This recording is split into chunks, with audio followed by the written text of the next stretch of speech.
In this video, we'll walk you through exactly how to add audio in CapCut on your PC, step by step.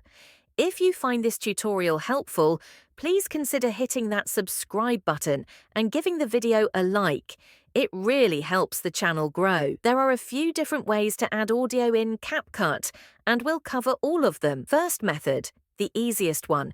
Head to the top left corner and click on Audio. You'll see a huge library of free music and sound effects. Just browse, find something you like, click Download, and once it's downloaded, hit the plus button to add it straight to your timeline. From there, you can easily adjust the volume, trim the length, and set custom start and end points. Second method, adding your own audio files from your computer.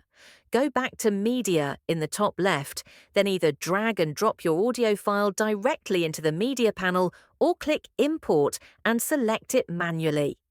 After that, simply drag the file down to your timeline.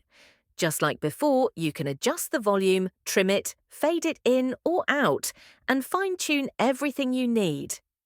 Third method, recording a voiceover directly inside CapCut. Look to the right of the timeline.